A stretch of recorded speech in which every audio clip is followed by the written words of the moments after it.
bonna mu bino ebyabaddewo ani gwosobola okupulesinga ku crime scene amangu ng'akola omusango bonna nkomyawo bonna ekirungi njogera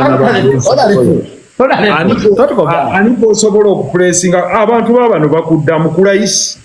teweetaaga nakwa ani gwosobola okupulesinga ku crime scene ng'akomitinga offense as in person nedda palaso nodabwe kyagezaako kugamba weba in person awonzikiriza nti person because I saw a face ali mukwekyo naye ate jjukira naali yentu tulina obutambi bwe wano bwasookedde ddala yes tubulina mpozi nga kyenjagala onalebo ntendereze mpozi nga kyogamba kyobonyamba ani gwosobola okupulesinga ku crime scene kisinzira ku musango ki katudde ku musango awo palaso naye bwe tudda ku gwa assault bonna walabyeko ku keesi yonna nga ali emisikini akuba omuntu nedda nga beprovoking era bonna ng'oli yaprovokinga munne provocation era nga balwana nga beesikagana amataayi wano we baaviiridde mbuuza njagala obeera ejja simple walabye ali emisikini ng'akuba omuntu yonna osobola okumpaayo vidiyo emu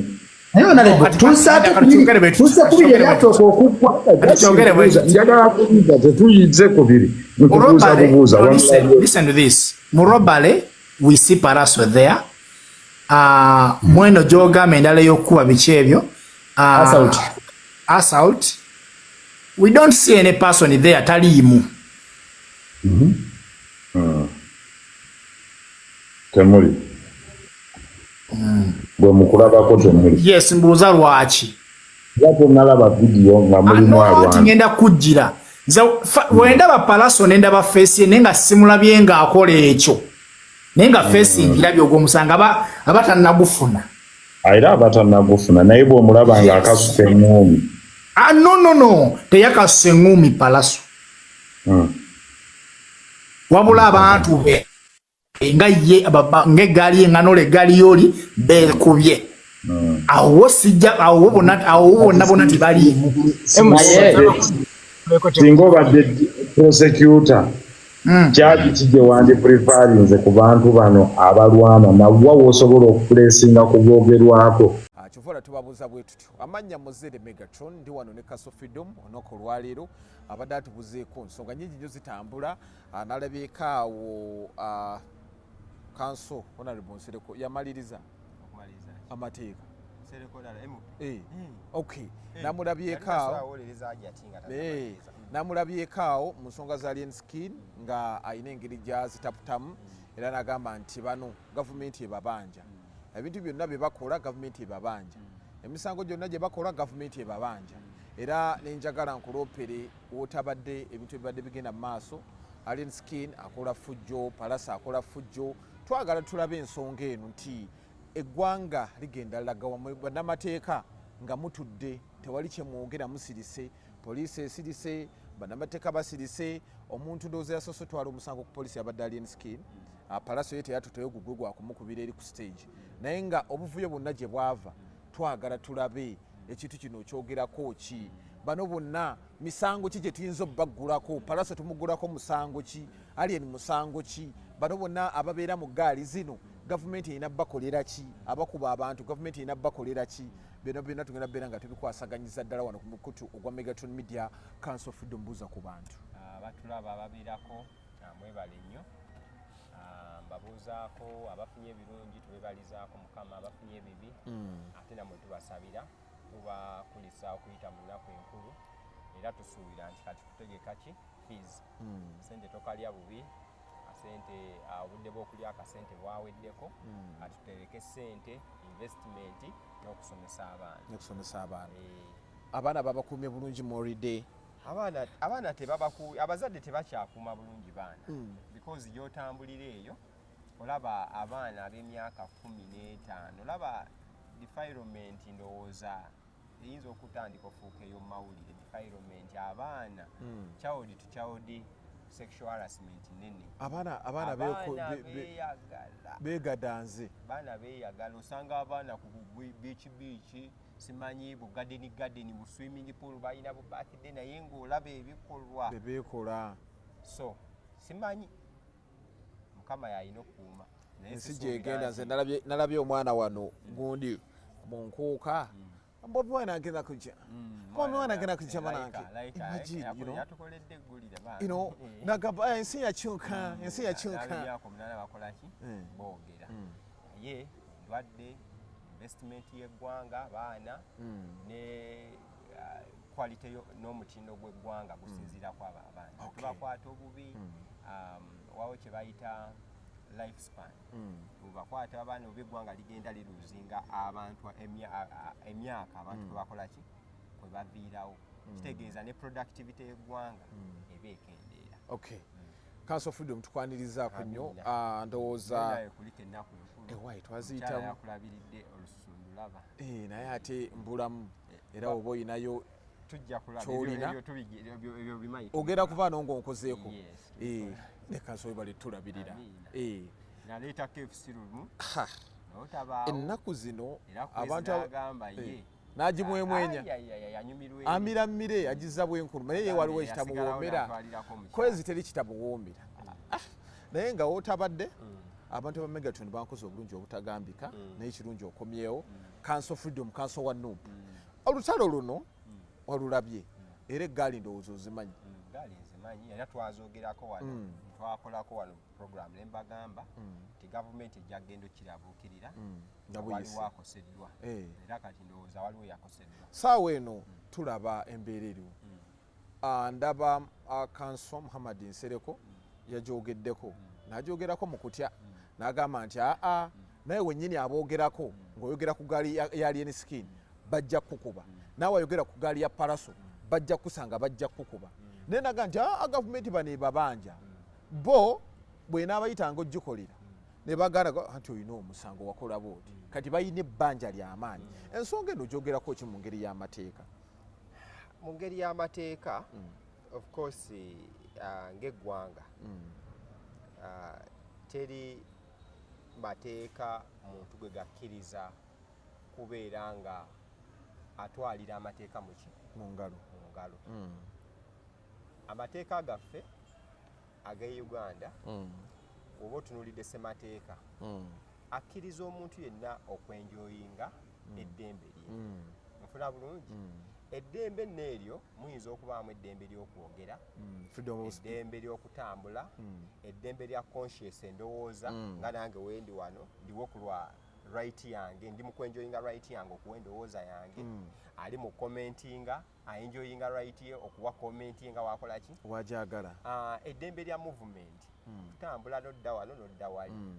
Mulimamu eddembe lya assembly okuŋŋaana okukola association club naye okuwuninga property okubeerako n'ebintu byo naye omuntu yenna ayina right ate ayina ne duty okuuma eddembe lyaki ly'omulala oba okuprotectinga eddembe ly'omulala oba okupromotinga eddembe ly'omulala nti wakati ng'oenjoyinga eddembe lye ery'okwogera ery'okutambula ery'ekintu property yo oyina okulyenjoyinga naye nga tokosa ki tolumiza balala tolumya tokosa balala tolinyirira ddembe lyabaki lyabalala. So ekisookera ddala ekyo kyetulina okutegeera kyekinyusi kyetulina okusooka kyekino tolinyirira kola byonna byokola naye tolumya balala kyekisooka. Leka omuntu atambule nga bw'ayagala ayogere nga bw'ayagala yeekole buli kimu mu ngeri gy'ayagalamu. Lwaki ntandikidde awo bongaali mu mateeka nti tujja kugamba abakozi b'effujjo bonna abo be twalabye mu kamera ne be tutalinalaba n'abeekweka abakola effujjo balina eddembe lyabwe eribaweebwa ssemateeka okwenjoyinga naye ate balina obuvunaanyizibwa okuba nti tebalinyirira ddembe lyabaki lyabalala. Ofuna bulungi? Now eggaali zino oba oziraba engeri gye zibadde zitandikamu tulaba ebibinja by'abavubuka ebitambula oba oli awo nga balina eddembe lyabwe okutambula okumuvinga okwogera naye ate ne bajja ne bakosa abantu abalala nabo abali mu kwenjoyinga ki basaalumanya beeyagalira mulabo mu ddembe lyabwe nabo bali mu kwenjoyinga ddembe lyabwe okitegeera bulungi ne bajja ne baba bayingirira eddembe lyabwe nga babalumya nga kino ekyali mu nkuuka nti abantu bali mu kucakala banyumirwa ate eggaali ya lenskini yebagwamu ebakuba ekyo eyo genze wala awo tujja batu program tujanguyiza wotunulira background y'ekintu wekize kizimba because eno tuyinza okugamba nti ye yabadde spark yebyabaddewo ebituleese okudiscussinga byonna naye nga waliwo genesis ekinyusi waliwo obuvo n'obuddu obuvo ebintu bino wetuze nga tubiraba okugeza waliwo abantu abadde nga bajja mu bivvulu waliwo abantu abadde bagamba nga bakubibwa ne babbibwako obusimu waliwo abasawo abagamba nti no bakubwa okitegeera bulungi njagala nkinyonyole omuntu atulaba n'atuuliza akitegere lwakiŋŋamba nti woba enjoyinga eddembe lyo kkiriza n'omulala enjoyinga eddembe kuba gwe ekikusanyusa oli si kyekimusanyusa kaakati okutwalira amateeka mu ngalo kyenkugamba nti omusawo mukawaayira akaana semateeka ana alina right okwenjoyinga profession ye n'okupracticinga profession ye ey'obusawo era ng'omusawo oyo alayira akola ekirayiro professional nti nze ng'omusawo ndayira era baba bamuwa license waliwo ethical principles zasayiningako ngaffe bannamateeka we tulina the Advocates Act etteeka erifuga baki balooya nti waliwo ebyo ebintu byenvunaanyizibwa okukola nga munnamateeka omutendeke oli obligated okubikola kakati professionally buli kye nnina okukola nina line mulina okutambula of professional etiquettes zengoberera ofuna bulungi oba nkikoze mu bukyamu oba mu bulungi okusinziira gwe wookisuubira nze ngoberera profession ki namba 2 ndi mu kwenjoyinga professional yange ofuna bulungi naawe wemba ndi mu kujjanjaba omuntu kikkakatako gwe gwenzijanjabira omuntu oba gwe gwenzijanjaba also to respect my profession obutatwalya amateeka mu ngalo era we wabaawo ekikoleddwa ky'oba tosuubira nti kirina kukolebwa bulungi toyina kunkangavula ng'olumba ddwaliro wenkolera ekyo kye tuyita okukwatira amateeka muki olina genda mu b'obuyinza omuli poliisi omuli kooti omuli ekitongole ekitwala abasawo ne weemulugunya okozesa amaanyi go eyo ensi eriki civil era ekigambo civilization tetulina kyogera mu bigambo ng'abaasomako ekisome mu SST tukiteekere mu bikolwa okukiteeka mu bikolwa kitegeeza nti wabaawo ekintu ekikoleddwa olina engeri endala ey'obugunjufu weolina okukolaki okikwata eyo ne tuvaayo nti we mujja ku restaurant nga waliwo abatudde ne mutandika okubakuba of course oli mu kukosa nanyini bizinensi oli mu kukosa abaze okulya emmere oyo ayina right okutradinga right to trade because he has a license nanyini ayina license asasula omusolo okosa abaze okulya emmere abalina right yaabwe okusooka okulya n'okubeera nti batuula awantu we baba baagadde mu mirembe gyabwe ekyokubiri okosa abo bennyini b'okubye noba assaultinga okitegeera noba bataringa okitegeera ekirala n'obajjako ebintu ebyabwe okozesa ki maanyi si mateeka kye tuyita eggaali ofuna bulungi then lastly n'ogamba nti njagala banaye twetegere bulungi n'ogamba nedda kati effujjo lyenkoze nina amaanyi mangi nnyo kubanga naakava mu kkomera njatutulire obukyafu bw'ekintu kye twogerako wakava mu kkomera ku nsonga ki yasimu n'okuba ki omuntu tokomye ku ekyo n'ogenda no disrespectinga muyimbi munno Lydia Jasmine omukyala ate ekinnuma ensonga Lydia Jasmine bagikutte mu ngeri eri light omanyi lwaki eri right simanyi lwaki omanyi eri right Lydia Jasmine yasinga obugezi yageziwala n'ategeera nti kino tekirina amakulu kannemekyo kubanga Lydia Jasmine tavangayo kuki yakima amazzi kuba yalabanga kikyafu tekigasa ate nakiwa amaanyi era twalaba tugidiscuss aye naffe ate ne tugirekawo tugitwala mu ngeri eri light nanyiniyo ate agiraba incident eyo yali eti consumer Lydia Jasmine aba ayimba omukulu najja ku stage ng'ono ne time ye ekyaliko nga n'oluyimba lukyali wakati najja omukulu ne ttiimu ye n'agamba njagala kuyimba Lydia Jasmine n'agamba nedda nze siri muntu wa ntalo era n'ateekawo omuzindaalo bambi mukyala nakazadde kyemmanyi ku Lydia Jasmine mukyala mukkakkamu anzuka last ekivulo kyensembe ogenda mukko kyabadde kya lutalo nasembe ogenda ku Serena yajja twalewo ne banurudiini babasiima ogenzi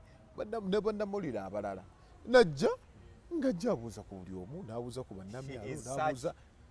down to earth mukkakkamu era neewuunya nti wamuleetako olutalo kyongera okudefininga naye point yange gye nkugamba wakava mu kkomera oli mu olw'ebikolobero n'emisango gy'olina teginnakola ki teginnawulirwa era ng'ekimu ku bye bagamba nga bakuwa beyiro nti effujjo violence gikole ki kubanga emisango gy'olina gyekusiza ku ki ekimu ku bimmisa beyiro kwe kulowooza nti ojja we banaakuta okulidde ebweru ojja continuing okuba violent okitegeera bulungi so ekyo ekyokulumba Lydia ku stage ekyokulumba eddwaliro kikuggyako constituency y'abantu ababadde bakurespectinga abali profession abantu ababadde bakuyita nga banyumirwa music wo kubanga nze okubala oyo oba dokita tekiŋŋaana kunyumirwa music wa aliens do leisure time oteekamu kkono gwo waaye kankube motoka you understand kikuggyako ne weekyawa number 2 okulumba omukyala nga Lydia Jasmine kikosa mu bantu ba mirundi ng'esatu constituency nkugambye constituency esooka abantu abali professional bakulabanga tosobola tebasobola kudiringa naawe wadde balina kye basobola okuggyako okugulako music wo naye balabanga you are not worthy okudiringa nabo kubanga obayisizaamu amaaso okulumba Lydia Jasmine ekisooka kiteeka okuba nti otadde status yo in conflict with the gender of the women abakyala tobawa kitiibwa kubanga omukyala nga Lydia Jasmine igwe ng'omusajja mu community ate ng'oli mu kuyimba olina mu protectinga alien skin w'otuuka ku stage nga waliwo omuyimbi munno nga mukyala ng'alina obuzibu kikkakatako okusooka okumuprotectinga nga tonnaba kusooka kukola ki muyisaamu ggaali so abakyala bagenda kulaba mu kifaananyi ki woba otandise okulaba okuyisa abakyala bwe batyo kubanga oyina maama wo mukyala ate ng'asula naki waliwo ababadde bagamba lwaki yalumbye maama lwaki palasi yalumbye nga waliwo maama wooli ne mukyala bamugambako mbu webasula naye stories zonna bagamba wasula stories anti ngamba bano abawolereza ye palaso yalumbye amanyimbi weebali ekyo yes kale ekyo kyo naye ate oganye okuteeka mu context Lydia Jasmine ye gwe balumba direct si mukyala yali mukyala so kati ebyo byonna bitandika okuleeta discussion nti nawe tuba twaligambye abakulumbye babadde bakyamu naye ate ne tutunuliramu line muzotambulira tugenda tewanayita nnaku 3 ova kulumba mu mateeka waliwo principle ya equity maxim ya equity egamba he who comes for equity must come with clean hands woba oyagala obwenkanya olina okujjanga naawe oli mwenkanya ate zo agamba nti nakubiddwa naye ng'ebabegawo oyinayo naye botulugunyiza bangi yes olopye ku poliisi nti bakubye naye ng'olina enkuyanja y'abantu nga mutwalo bwe bookubye engalo zo njama tokkirizibwa yadde n'okuloopako n'omulundi n'ogumu mu bakandideeti abaloopi tolina kubaamu kaakati ekyali dya Jasmine kirabye olaba ogenda wejjako njagala tuwaavinga discussion eno abantu bategeere lwaki abantu abamu oba oli awo basanyufu kukyakoleddwa babinuka era amasajja lwaki bangi olwedde constituency y'abasawo ngigambye yo yawedde dda Lydia Jasmine ekujjako constituency y'abakyala n'abawagizi abamu babadde bakunyumirwa n'abawagizi be n'abawagizi muli abasajja naye ng'ate abawagizi bayinza oba babadde bamuwagira nga naye bakuwagira ensonga ya Jasmine n'ekuleetera context endala ate ng'eri critical tosobola kuba munnamawulire ng'ogakola naye nga bannamawulire banno tebakwagala togenda funa information kati wano waliwo ekimoloka ekyayiise amafuta baba bakukyawa tebasobola kuwa gundi bagiyita batya bagiyita gundi balina bakayita awo okubuulira nti wano waliwo akatambula Council of Freedom atadde wali press conference takuwa tipu bakukyawa oledde oba tokola tofuna mirimu kubanga yaligambye nti munaaye TV bweti ne radio bayinayo ki ekicuba TV baagala mukozi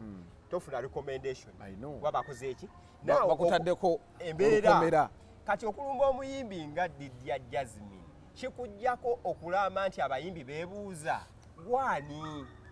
batandika okukyawa so abayimbi bennyini babadde baatuuka nga balaba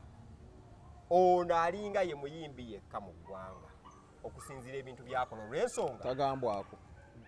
okugambwako kiri awo naye olw'ensonga nti wemba ntuuse nze nina okuyimba Lydia Jasmine waba yayimba nze muyimbi nzekka ate kati nga nze amanyi ebintu ebyo omuntu yenna nga ntegesa ekivulu tuba ne concert log ne tubala nti concert log eno ekuyamba nti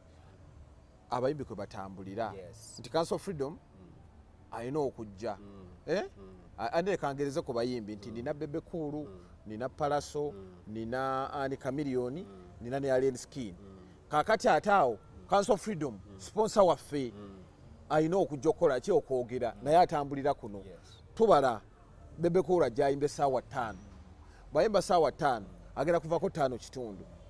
awo dijja atukubemu ku muziki mutonotono Kamiri ajje Kamiri wayingira mukaaga ayimbe paka mukaaga kitundu mukaaga ayimbe paka mukaaga kitundu dijja atukubemu ka music awo Alien Skin ajje Alien Skin bwajja gundi ajje sponsor waffe ayogere kwe tutambula togenda kusanga gundi Kamiri ayimba ate gojje era liba fujjo that's why bagundi ba stage manager abasinga bw'oba wakuyimba ssaawa 5 nojja 5 ne dakiika 10 toyimba oba kyakola ozize 5 dakiika 10 oyina yimba dakiika 3 genda oyimbeko gali 2 bw'omala oyimba gali 2 nga dijja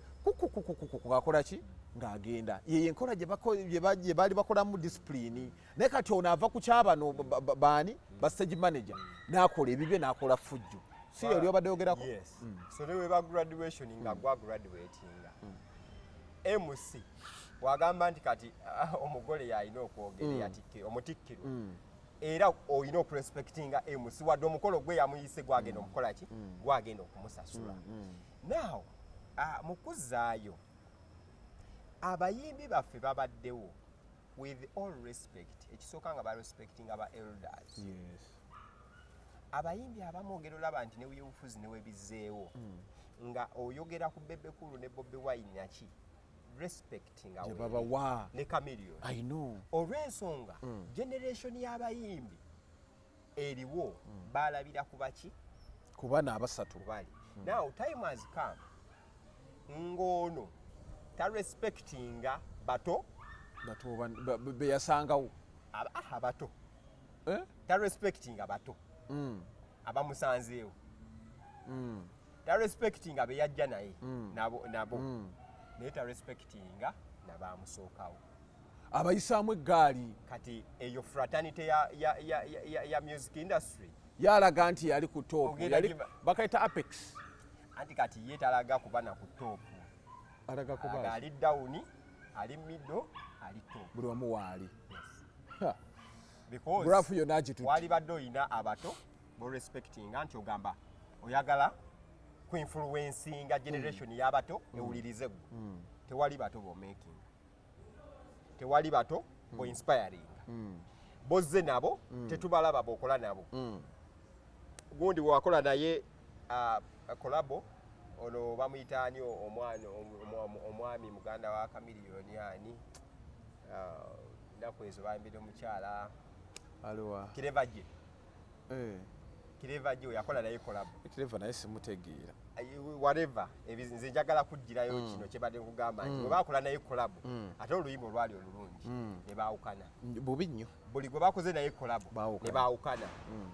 kiki ekyo naga kyo gavumenti ekisponsalinga nalabye abantu webale kundeetera wantu awo nalabye Wumalu Kiseka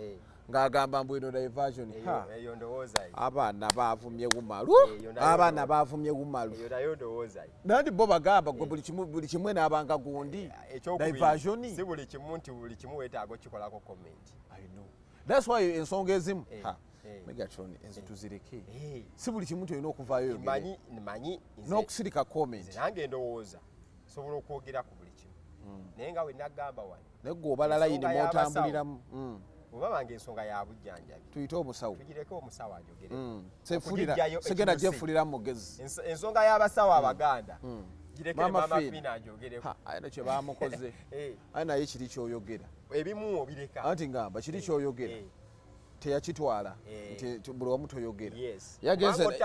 yagenze n'ayogera omwana aliyeni bamulumbye nnyo junior kye yamukoze n'amugamba gwe n'amusuula wali otaburandi sometimes ebintu obyogera kifuula nnenge ne tugamba gundi yali omugezi so ng'eri obakulemerayo twali badde tukyayogerera abo omugezi mwekyo nalabye wano ne Ganja ng'amuleetera nga Ganja ye kyagamba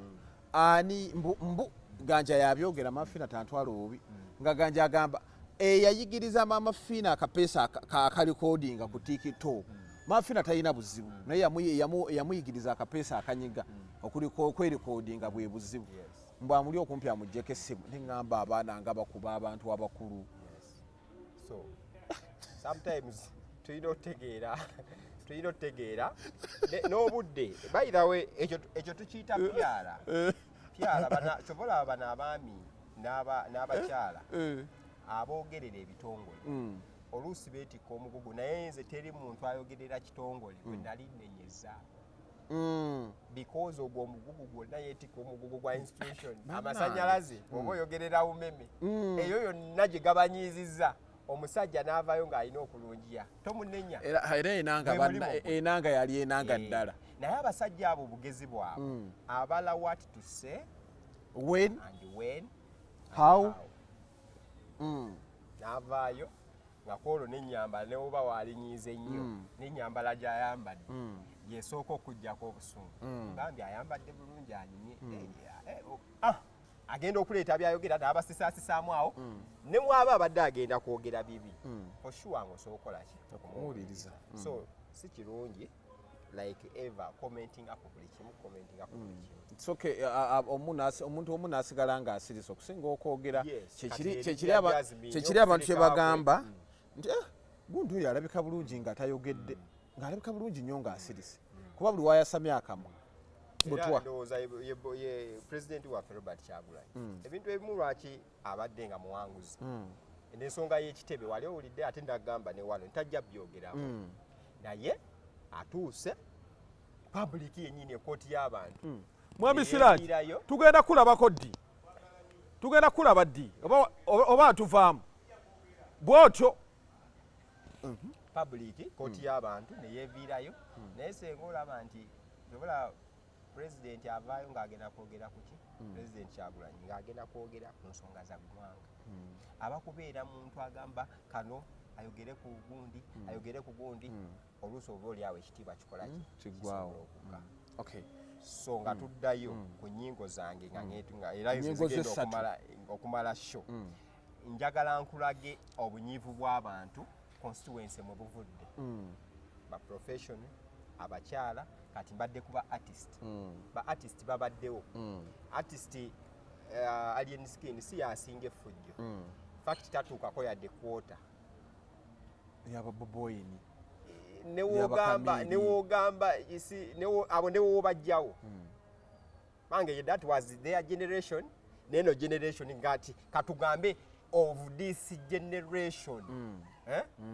nga twagambye nti tuleete abantu abalina lolo nga bakukola fujjo saha ayina eggaali alina naye wali ogirabyeko naye kakati saha nga yagambye nti kati ngenda kusalako Alien Skin n'agamba kati kalikulootinga abaana be era bajja mu bungi so weebuuza kigasa ki ekyokubiri okubeera n'abo abaana w'osula otambula nabo mu mmotoka kikubenefitinga nnyo okusinga ng'oli wekka n'okola brandi yo obusente bwe mukola bwe mulya olw'okuba oyagala ettutumu olw'okuba oyagala okuwaana nze ndowooza kiyinza oba kikuleetera okufuna ebizibu ebingi olw'ensonga abaana abo buli bwe babeera olw'okuba obeera nabo buli ssaawa bakuleetera okuba nga enjiri gy'owuliriza si yakulokoka ng'enjiri gye bakugamba yakukola ki yakusinza sitaani be bano abakuwa abakutimba amajolo beno kumbe bakusuula abantu b'owangaala nabo balina emikisa kinaana okukyusa I know kyova olaba abaana abamu abakuze ne bamaama baabwe nga si basiraamu naye nga bazaalibwa mu busiraamu bw'abeerayo ennyo agenda okugamba nedda nakyuka kuba gw'abeera naye kikyo kyakkiririzaamu kituufu kaakati abaana bano bamudoogo basimayi babiki embeera gye basobola okukuteekako n'okukubuulira gy'ebigambo ebikupika n'ofuuka n'atagambwako yes kubanga olina abakwetoolodde bakupika newefuula vumbi yes so ate naawe olw'okuba ojja ne bakubira enduulu baani abakubira enduulu bano bokozesa kubanga awo atakubira nduulu tajja kulya kakana nkulumu omugobye ku ggaali image anti agera olaba ettutumu liri eswaga oyagala lizoleya yes naye nga olina abasajja abakola ssente ezikusinga basaha nga asooka okuemployinga baasi y'eggaali aye n'asigala in fact nga si kyokka saha asooka okuba n'abantu abamuemployingira eggaali nga ye tasasulayeko nga ne waabajja ku kivulu asooka okugamba nzija ku kivulu naye eggaali yange yogiwa mmeka ayina kapasite yes nga kuzize takoze eki takutugdeeko but they don't resort to that because basalawo mirembe kaaliya teyina kyegatta nekyokola because toli mu kutraininga ganga zibbaki ba organized criminals waba betuyita ba organized criminal ababbi amasimu abakola ki abakola twakyogerako wano bakanabis abakola enjaga nti you are deploying gangsters yes ogamba oli muyimbi kati awo ne tuvaawo yes kati tugende ku spark ey'olubiri gonti ekinyusi twali 31st njagala mbuuze wetugenda mu libiri ani aba atuyise kabaka kitegeeza buli mugenya zaawo ne waaba anywedde atya ne waaba muyaaya atya akasusa obucupa n'atakasuse bucupa bonna bagenyi baani bakabaka bagenyi ba kabaka kivunaanyizibwa ku bantu bano wammanga okuuma abantu ba kabaka namba 1 yategese ekivvulu abitexi eyategese ekivvulu oyina kubanga bagenda okuwa okutegeka ekivvulu ekyo nga balaba gwayina obuki obukugu ategeka ekivvulu ya employingani Alien Skin in general okuteekawo ekivvulu agenda okitegeka biki byavunaanyizibwako okuuma abantu ekisooka avunaanyizibwa okuyita abantu abo n'okuyita abayimbi bennyini abagenda okuyimba n'agenda okubakuuma kituufu oyo era yavunaanyizibwa okumanya abantu omuwendo gwenjagala ne tiketi ze nakoze security efaanagana bweti ejja okukola ki bijja okubakuuma ejja okubakuuma so ekyaliwo kyonna mu lubiri ekisooka avunaanyizibwa ani abe mutegesi ate kati naye yavuddeyo n'agamba bagenda okumala ebbanga Alien Skin bamuweze ekyo tusooke tukiveeko ekyo kyazze luvannyuma so tugisikasinge ku kiri ekiriwo kati nekyaliwo ekyaliwo mbu yalemwa okuwa abantu ekikulu yalemwa naye kakati walemwa onfuna bulungi ne tubuuza lwaki yalemwa bano bamusukka amaanyi gamusukkako agabano kugambye gwayita abalabi gwayita n'abayimbi kakati woba oyita abayimbi kikakatako okumakinga sure nti otegeera situation abayimbi gye balimu ennaku zino nti bamagaali ate abayimbi bali sometimes unruly bali violent ekyokusatu okuva ku ssaawa 10 wali tosobola kuanticipatinga kintu ekyo okusinzira morale yali mu lubiri abaalimu balaba oba kakati ekiriwo nga nzaavunaanyizibwa ku bantu bano onfuna bulungi kubanga era kyekyaliwo eri gundi abantu we baafiira ku freedom city era omutegesi yali atya yali omu kati tosobola kugamba okusinziira ku kyendaba kubanga bapromota baffe n'abategesi b'ebivulu kino bwe bataakikole n'amanya nti ekivulu takitegese bwe bati kifudde oba kigenzeemu extra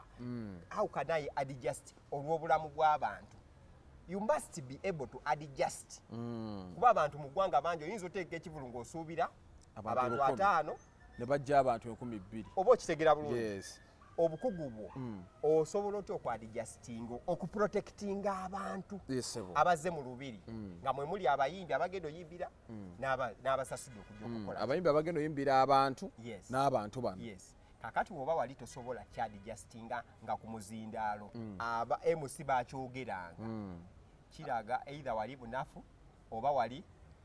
conspiring oba wali teweeteeseteese bulungi conspiring okumanyi okwekobaana ate kisoboka anti nze nkubuulira byange kubanga nkugambye wali oyina poliisi gwalina program okimanyi nti poliisi yalinga bweti ng'etunula batunuulire kugambira wakonspiringa bakuba abantu ba kabaka wakonspiringa weekobaana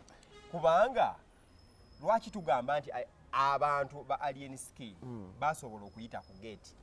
kyokka nga bagamba abantu 5 oba 4 nga ne ku gundi wagamba omuyimbi ajja n'abasukka press conference yetu girina aye naye n'amugamba nti tokole fujjo webale nnyo obudde bwe yayimba ono yamugamba tokole fujjo ye n'agamba ngenda kankole fujjo obudde bwe yamugamba oyimba bwe yayimba lwaki teyamukansolinga yayimba ssaawa zaalinga yayimba ssaawa 5 lwaki teyamukansolinga abalala abayimbi be basa ku budde bwabwe babusukka so ebibuuzo bino fwe sijja kubyebuuza nga ggwe kyobola ogambye gwe nze njja kubyebuuza ngaki nga Counsel freedom lwaki obudde bwe olw'okuba yamugamba w'osukka tuyinza okufuna obulabe mu bantu lwaki teyamukansolinga oba mutya awo ye conspiracy yaligambye poliisi kubanga obuvunaanyizibwa bwa poliisi bwali bulina kukola ekyo kyatya naye n'okkiriza poliisi n'eyitawo naye nga weeyita bajja mu lubiri olwa kabaka bajja mu lubiri kuba bantu ba kabaka so kati kifaananyi ki kyogenda kubanga alien ebiseera 80% oyimbira mu Buganda ate oli mu kukosa ekinyusi kya Buganda oyina pyale ennungi abamukwata bamaneja abalungi yeyeyogerera so kati byebyo ekirala ekisembayo era nga kiri ku poliisi kino ekintu kyexposinga poliisi akawaayiro aka 2011 kalagira bulungi poliisi obuvunaanyizibwa bwayo 2011-2012 akatondawo poliisi kalagira poliisi okuba nti batukuuma n'ebintu byaffe onfuna bulungi kyokka poliisi weeri eri wali etunula butunuzi abantu bafunye obuki obuvune omuntu akoze obuvune ali mu kooti